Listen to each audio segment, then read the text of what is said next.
کاتتان باش سلاوی خۆی گەورەتان لێبێ لە ژیاندا کات تەنها بۆ تێپەڕبوون نییە بەڵکو بۆ بنیاتنانی نەوەکانە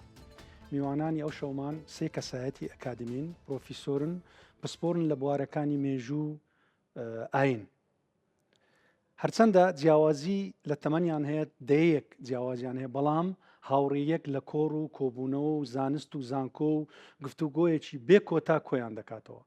ئەم شەو لەگەریان دەچینە گەشتێک لە نێوان ڕابردوو ئێستا لە نێوان بیر و باوەڕ لە نێوان سێ ئەزمموی جیاواز کە هەر یەکەک چیرۆکێکی هەیە بژێڕیتەوە بەخێراتن خۆشحاڵم بە میوانداریکردنی دکتۆر فەرسەد مەرعی دکتۆر شەوکەت سندی دکتۆر خەتاب اسماعیل شاهۆیی موساڕش بەخێر بێن دکتۆر فەرسەد لە لای بەڕێزت دەست پێ دەکەم درەنگ دەستت بە نووسین کردیە لەوانەیە تەمەنت 29 ساڵە بەڵام ماشەڵڵات لێبێ ڕانەوەستایی ئێستا خاوەنی ئەگە غەڵەت نەبووم 21 کتاب و سول و قسوور توێژینەوەی لۆ تاخیر دەست پێ کرد دکتۆر فەرزاد راستي من ال85 دست بكير نفسين بس عندما قال من نفسيت المجلة بس بشتي ماستر ودكتوراه اشتنيك ابو من ابدي يعني بسر مثلا منهج بحثي علمي يعني سر قصيد زانستي من نفسين كير جاتا قلت بيستوي انا في كتاب من سيهابورينا بله لا سيبورينا و زانستي بحث نشيز بورين شيز ما شاء الله ومن ما قالش قال لك ما في سكه موقع كردستان بيستو شهر او رودا حوار متمدن لا مقصدم اتو تاخير دست درسته من تاخير راس بيجي پشمانی لوي بل راس پشمانم قالك اري والله كمان انا اقصانا نوي نوي وزيلي تازه مثلا في قافي بيتر ده من انيزان شاورناك واشتي في قافي عندك مكاتبتين اسهال فكري هاي نغصاجي شي معقولين اسهال يعني اسهاب لا اسهال واسهاب خو اسهاله شي اسهاب جوانا بس اسهال يعني باش تتهش طبعا لا باش من صوت تكتب معقولين اكشتي برنامج لويسي ما اظن روش هلاد ناست دنيا يعني لقرن شرخي بيستو هيك باش تتمسيه كتابها يعني كتابته باعتبار يعني بقيمات يعني كتاب وكتابوكا بلى يعني ما تو شبكه يا ما تشكي بمسي ام بجني يروكو تشيفانو كتب جاب كتابك وانا معقوله يعني كتاب اساسك هبت يعني صار بنا مايك جوان بشت يعني كوام شين بجني تشيش بيشكش بكا بكم وخدمتها زانست بكات وخدمتها كمالات خوب كات وخدمتها وڵاتی خوب کرد و تایبەت ئەم vێگاوێمە کووردا ئاریشەکە هەی ئاریشامە فیزیا و کیمیایە ئاریشامە دیرۆکە و جغرافیە خلافەمە لەگەڵ عەرب و تورک و فارسە نە خلافە فیزیایی دکتۆر کیمیایی بله دکتۆر شەوکەت بله شەوکەت نامە بله وەچی شەرەف نامەیە بكرتي أقلهم باس في شوكة والله أجر خوا فرصة بدأ إن شاء الله طبعا من وكو دكتور شوكات لخزانة كأيدار سباس بخوا لدايق بوما باب ملايا بابير ملا بوا ومن وكو خواندنجك لبغام تواب كردوا الشريعات دواي ماستر ودكتوراه لدواي أوام خواندوا لا دەستپێکە ژیانە خۆ مەدەستم نووسینە ئەدەبیاتێت کوردی کردە قوتابخانە جززیری و خانی و فەقی تەیران مەزم بینە و حتا گاتە جگەر خوێنی و دکتۆر بەدرخانی و عەبدڕەحمان بزیری وانە ئێدی طبعا وەختی مرۆڤ مەزنت بتول گەل مەزنێ هزرا مرۆڤیژێک هەر پشت وەرارێت کرد پێشت کەوێت وەختی من دکتۆرا وەرگرتیە من ئەو بریاردا کو اگر انسانك دکتوراه هبت و اکادمی بت و مامۆستای زانکۆش بت وێتە ناو civakê xweş da cuda bit tenê êdî ji 2015 bû 2025 10 sala serêk 10 sala serêk belê bê veber ez ketime ew çend hezir û fikir û babetê ku xwandina masterê û doktorayê da wextê min nivîsî hene tişta te neşat tu namê xwe da binivîsî êdî mildev xwe bo xwe nivîsî mildev xwe hilgirtin û kirit hinek fayla da min hilgirtin êdî ew tişt hemî min kom kên ew erşîv min biryar da ku siba bo vî civakî bo miletê xwe ji ber ku miletê Kurd em gelek direng hatine cîhana zanîn û zanistê da heta ku başûrê Kurdistanê azad nebiye ev azadiya me nebiye û hene tiştê Kurda ji mihtacî belgenama bîne yani em Kurd bikin êdî ew bernamê şewketname دکتۆر دێنەوە سەرێ دێنەوە سەر بەڵگەنامە و ئەو شتانەی کە بەڕێزت 10 ساڵ خەریکی ئەو کتێبەی بەلێ الحەمدولله خەرمانت وەرەکەت بی ئینشاءڵڵا دکتۆر خەتاب بڕک بەتەمەەن دەیەک لە پاشی وانە بەڵام هاوڕێتێکی جوان کۆتان دەکات بەڵێ. ئەمن دەزانم بەڕێزت ئەوەندەی خەریکی ماستەری تێزەکانی ماستەر و دکتۆرای ئەوەندە خەریکی نووسینەکانی خۆت نییە بله سپاس بو قناة كردستان 24 بو هذه مهوانداری راستی یعنی الویر توازنه که اندجا را مرف هست که ناورا نویسینا و کورین انزانستی و سرپرشتی و گنگشه کردن نامه ماستر دکترای و نویسینا پرتوکا چید بید تمن اگر بیتش تا زی یعنی انشالله بر یعنی اگرم برآورد بکن هجمارا و کولینت زانستی پترش 5 حتی 6 و کولینو ماشاءالله. ات زانستی هەریەکی ساڵێک شتەچینە 2 ساڵ و نه نه با يعني 10-15 ساله بجا لورا أبا قلنا غاد سبيكيا أبا بيتفي دمك تفكرين يا تطبن بيسي هتا بتا بلا فكرين هر وصاص هر برشتي كرن نزيكي 20 نامه ماستر دكتوراه جير سر برشتي امن زانكو زاخو يعني شهاده يورد نوكا استا اك طلبه من ماي ماستر يعني اوج البر توابونه أبا بو أجل تو چندیکو تو مجیل بی گل گنگه انجام دانا گفتگو يعني باش دربون اللجنة مناقشة نامه ماستر دكتوراه نزيكي 6 کاتت لێ نابا دکتۆرەوە بله والله زور کاتت فید گەنجی لۆ خۆت دە پرژەیە سەر بله شتەکانی والله خۆت ما مستا يعني هر پرتوگك هر نامك ماستري ابد گنگشی پیوستی مانگه خواندن یا سرپرشتی تو په ساله که ایک سال تلگل يعني وجه پیوستی دمه که درجه سر حسابا یا سر حسابا وكان بيجن راحتيا مروفه بس قال عندي ان شاء الله بلاني ده و يعني حتى استا 5 پرتوكي زانستي طبعا همي برهم زانستينا بتريا سر يعني مجوا سردمي دسبيغا اسلامي عندك جسر مجوا كردا سردمي نوين ئێستا دەینەوە سەری کتابەکەم دیت بڕک ڕەشدا گەرا ئێستا دەینەوە سەر بله باشە دکتۆر فەرسەت ماوەکی درێژە لە بواری فێرکاری و پەروەردەی ئیش دەکەی وابزانام لە هەموو تەمەنت یەک طلبە یەک قوتابی دەرکردیەوە نیە لە محاضرەی أري والله داوم نزيكي لو حوالي 36 صالة بله من جرك قطابي كنت دركفة من شي طلبة اسقلك او طلبات كم اني طلبة شتي هاوري من يعني حاج طلبات كم شنكي طلبة قطابي تهندي اوجه شو ماستر دكتوراه ورقت شش حف صال بو زميل قال من بو هاوكار. يعني هافكارش قال من مدرخس وقت مدرخس چی کردبوو دکتۆرەوە هند حركة كر من اشاره لكر بتشاو بدست اشارات لكر بزۆز بوو بڕک نبو آه. مدرخست وقت مدرخستي من قلت هيكي نافي في تشبو قلت فرسات بو راسي بشكل سويدي بوم يعني متاثر بو مختم فرسات باشي بسيار كده دقافي ما مستايا لشيلا دزي بله جاي تلفون بو مكير قلت اسوباسياتات كم يعني بزانە يعني استیفادەی لێکە انسان كي محترم براستي يعني او اس راسي بعاز بوم بردوت شتا از منبت الطلبيه ودي بكم شجره الطلبيه نادر خمس صفيدا شي طلبينا كم طلبي ناش كان كانت درس الصفيدا قال جا طلبيه تاخير بوي حتى ان جات جامعه تعليمات هاتن قلت درسا كي ساعات نو ام زاخو بوين قال هردو دكتوراه دا طلبات لدوقت هاتن زوان باسيت هاتن قال لي زاخوجي نشتا تونيلنا بو قال بزحمت بو زۆر زەحمەت قال جا دا مساعد جامعه بيش تك طلبك تاخير بو نايل هبت الصفيدا ما مجال الداي ما قلت بابو باس تاخير بيش طلبه ناين طلبه شلت طلبه لصفن بيس نهاتن صبي طلبه كان مظاهره كيف كان تدي بيجي والله دكتور فرسادي باشني معقولين مقلت تبا مونيكايتي مقلت راي جامعي مساعد راي جامعي سرتا مونيكا اخر موديل طلبه بكوسترتت ام باسين ما يا كوري هرو عاطل بت يعني معقوله طلبه بيجي نائي جا طلبه ناشكنم حتى ساعد نهو ربع شيء طلبتها تصفي ده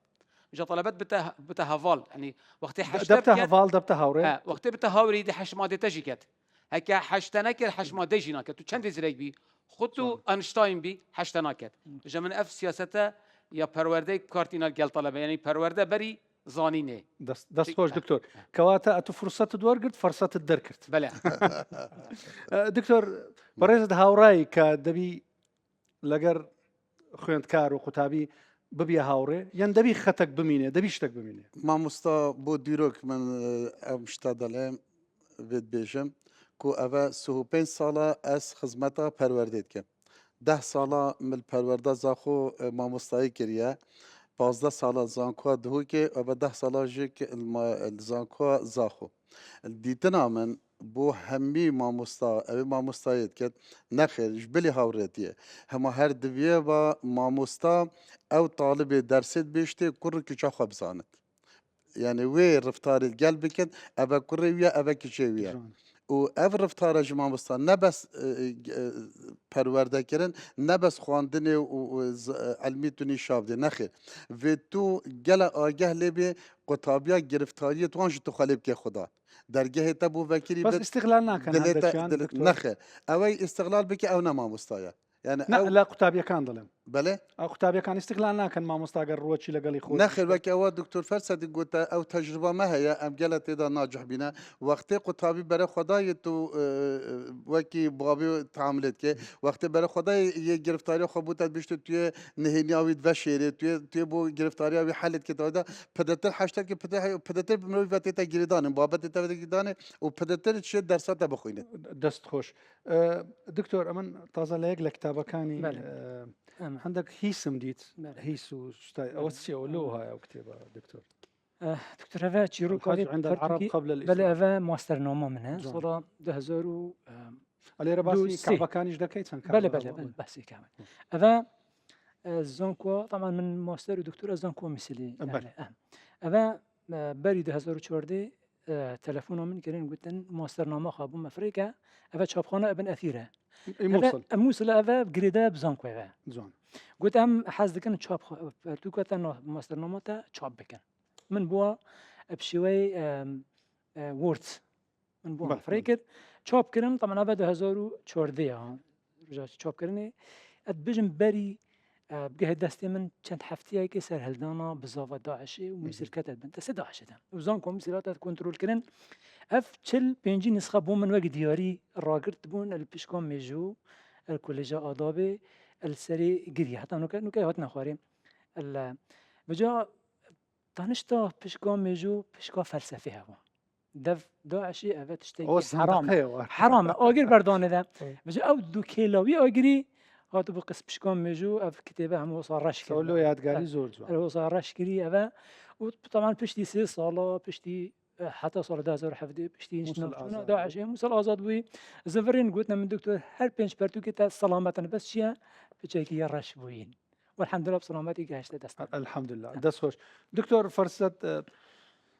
ماشەڵڵا پێکەوەن ماوەشی درێژە هەندێک بیرۆری خۆشم لەو برادەرەتی جوانی لۆ بژەڕەوە بەڕخسەتتان یانی خود ما بستا ام نبس ابدين هفكارين ام ابدين جيك او هواجي اختيار ما كده هتشكو هوا شارزابون يعني بله. تو شارزابي ما شاء الله شي ما شاء الله تو خوش كاتاجي ما مستلزم كوي وخدمتاجي انسان محترمه وقتك عميدي كل اداب بو او اختيار ما كر يعني قلت ديار الزاني ام هفالتي كنجيك وهكا عربي من زميله و أبدية وهفالة هفالة هاوكار وهاوكشي وهاورية مجي كرتين وقبل دو أبدية ونزيكي كينا مثلا دكتور شوكة القسمي إسلامي بري ما قسمي إسلامي أبو قسمي عربي بو بشتي فاك بون اختصاصي عقيدة هذا قسمي إسلامي دكتور خطاب جيبها زميلة اختصاصي سيرية يا من اختصاصي من تاريخ كردا يعني يا مرجعات كردا يعني وقت نافين إسلامي جام في ام جهشنا ام نزيكي كين وحتى الكليجيك امل انهم ان طابق الدوي او دكتور الطابق السي يعني غرفاوي جي الهنداف غرفه مهردوكا غرفاوي يعني اوداوي الهنداف اوداما فيجافيك ام جالك نزيكي كيرين وجالا مؤتمره وكونغراج درفه ولاتي والفيري ام هم يخطب بيك فاتشون يعني وما جالا بتخوشت هين مثلا اختم تشينا جولا ميرجل الباكور يعني عنواني بتخوش مهبول الجال يكودو يعني هیچ کورسی مێزی تویان نەبردیا نه بله غرفه دکتور خطابی ام سه اودک و بوین ام سه بوین میزه کرسی جد ما گلت طنگن ابخل زانکویا وقتی تو بیا پروفیسور في جيت ابتنبت اجاري شو دكتور خطابي كا كرسي كامل قلت والله نمايه اشتفادك يا شوم اسكيم شو مبري اغلب شو غرفه رئيس قسمي او سكرتيري جاكاي شوم خميزه نمايه مساكير جام قالك بتجي معقولين طابق سي شو ميزه قلت والله يا انا فجندليه فشو دكتور باكاني يقول ما تساكي ميزاوي ما بو دكتور غسان ماي من نبا معنا معقوله أجا مقابلي يقبلنا يعني دكتور وشي من غير مطرود أنا والله ما أزدري خصت من غير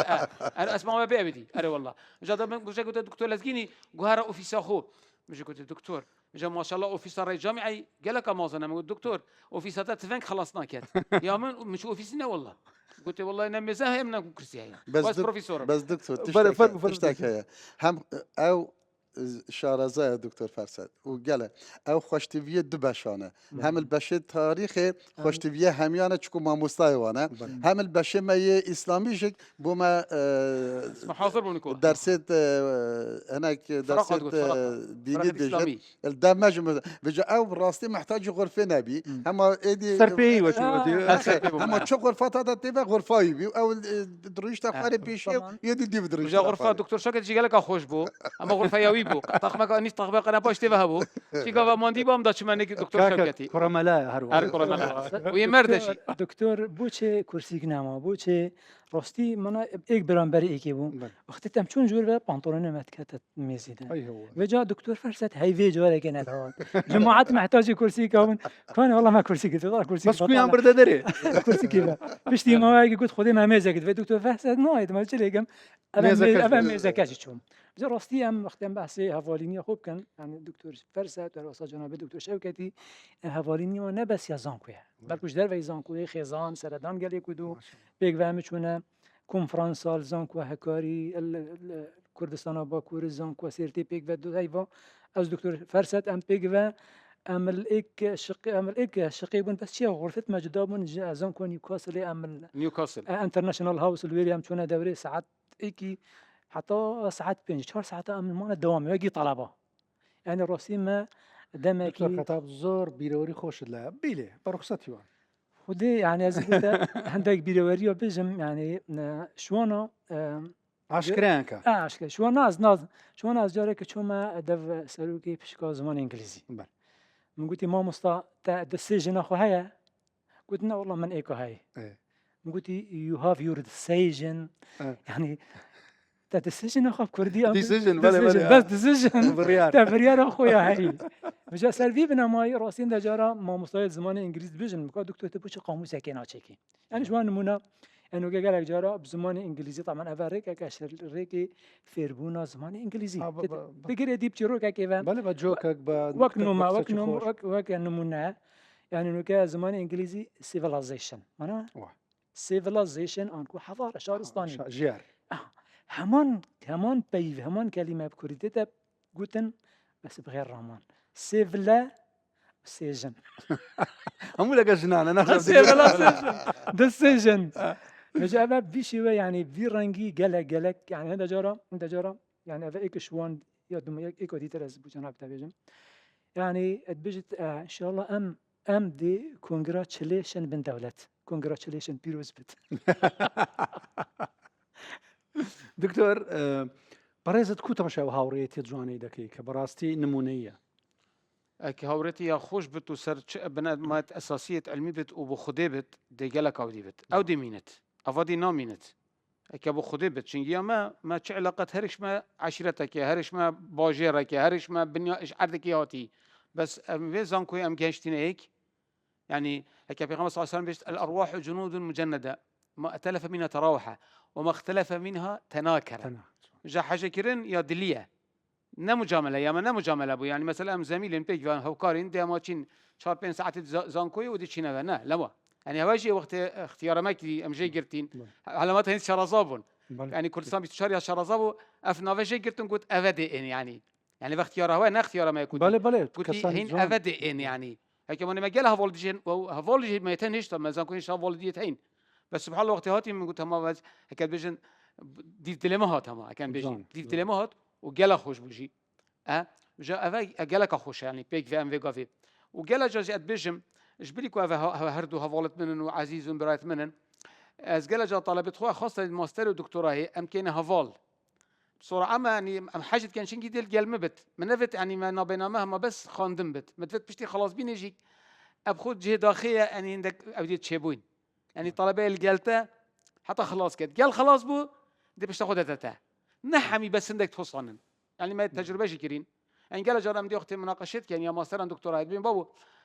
الوقت مناقشت كان ما تصويرات جيران وقت مناقشه خلاص بتا مناسبه ويعني مناسبه كخوشه وقت طلبات شد لحظه شو خوشترينا وقت تو ماستر دكتوراه ورجري حميش دا خوشتره نك من شو لحظه شو خوشترينا نك ما يعني من اوتوماتيتي او طامي قال لك خوشه بيش من بوشن ده تصوير وهنا بمفركه بوركي وينا نافركه دي تليفون بكم تليفون ناركات تو بري كم تروجا ولی چند ساعت طلبه ما بوي أو جان تا تلفون بو متكرن تا حتى تملق بو متكر يعني تملق يعني حاجه نينا افا بشكل افا من أزا دكتور دينو كم بريزت دكتور شوكت أو برادراتي مصلحتي كذا بنماي راسني ونياست ما مستاد سپاس با خودی وکی حوالد من و براید من گوتنه یعنی دو تشتید پیروز ام گهاندنه یک و دو لومانه که حوالتی همه جی پیروز بی و پاشی بی براتیا که پیروز و پاشی بی مروباتیا که پیروز شد یا ای که روشت و اخلاق بوما هر سکا یعنی ام هر کش مش خزانه کش عائله که کل بری همی تشتی ما پرورده و روشت برزد بید یعنی ایدی او روشت برزیا و پرورده و یا خزانه و کساتیا مروی بوما هر سکا گله گرنگ بی او هر سه ما تشتی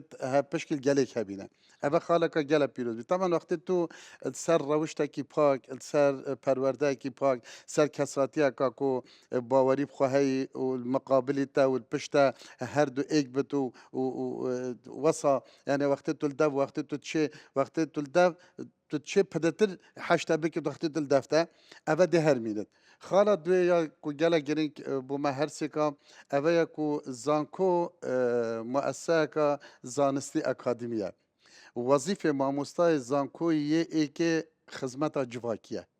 خدمتا جواكي خوابكت سپاس بو خوده ام هر سيجك او عاملت كردايتي يد ولاد باريزي يد ملتينية يد كو ام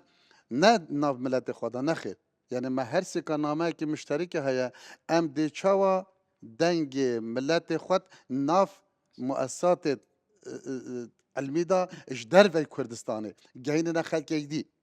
الماليزيا الأردن لبنان مصر التركال بريطانيا بله البريطانيا البان السفا او مؤتمرت كو امتشن شكو كي تتوير النخباكي ما مستات تتويرين ابا هريك شوانج زانكوك يعني وقت تو مثلا اف بحث ما بدكم مكانه كتاب هناك شيء ودكنا ابا همي هنجارات كتاب المؤتمرات دا چاپ دنيا ديتا خواندني ابا تا خدمتك ولات خوكر تا وظيفك كردينية كر تا وظيفك برانبري شهيدت خو تا وفاداريك دا كو تا قوتا خلقك امج كردن نتوانا او ابو ملت دي حلال بو ماج حلال او ابو خلقك حرام بو ماج حرام او اف سناتا جيانه يعني ما تشتي مخالفي شو روشتانك بجاب راستي اف هر دو خالد هني هر دو خالد جلا جرنجن و ام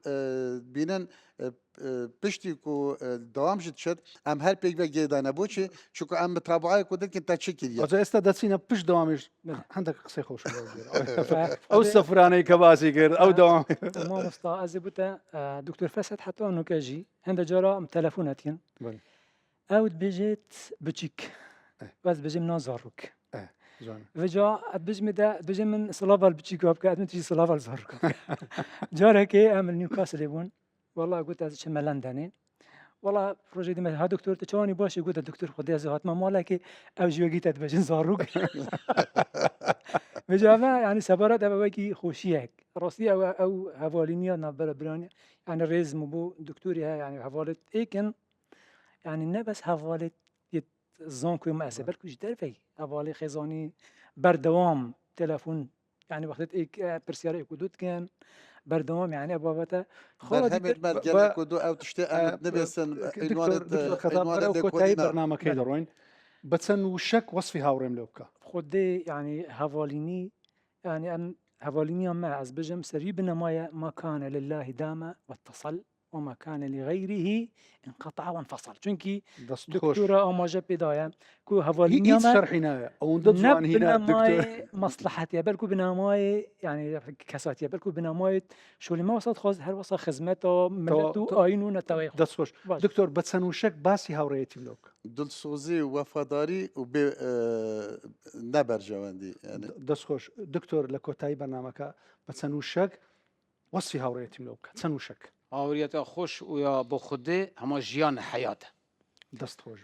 ما مستحكر یک دقیقه بله يعني سبارت بابت تنم خدمتا بو زانكوش در وی زانكوی قال مؤسسات مدى 140 امنو که من کوردی که هذا جرا بي تي في القلب بغداد وكان بيجي وقت نمونه عندك دافرين وقت نمونه زمار باجري زمار استا ماده 140 جهه گفتگوی نبره هاتنا تکلیف کردن وکولینه که چی که زانستی بید کتو پشتراز بکی اف واجره باجری کردایه دی وکولین زانستی و حتی نوکاجی ام برد آنکو نه بس بتنه بو زانکی و قطابیه و بو هر واسه خدمت زانکوی خدمت باجری زخوب خوشی چندین وکولین زانستی خالق دیتر امی پاشاروج ده انشالله انسکلوبیتیا که تایبت باجری زخو چند ما مستيمش دقيقة دكتور شوكتي او شوكت نامه تشكر بول مقولتي باقا حصامن وياتا موجوده مقولتي اساتنا يوري شو مزاخو من كتبوا بر مقولتي من زاني بو يا قال الفيسبوك مقولت كا حصامن قلت حصاتا ايت وقت تشينا كورسان 24 دي حصاتا تركت والله ئەو حسانە هەموویمنا زۆر سپاسان دەکەم سپاس بۆ ئامادەبوونتان لە هەڵلقەی ئەو شەو بینیمان چۆن سەرباری جیاوازیەکان هاوڕێیەتیەکی بەبێ بەرژەوەندی و هاوڕێتێکی جوان دەتوانێت پردێک دروست بگا لە بینی نەوەکان تەندروست بن.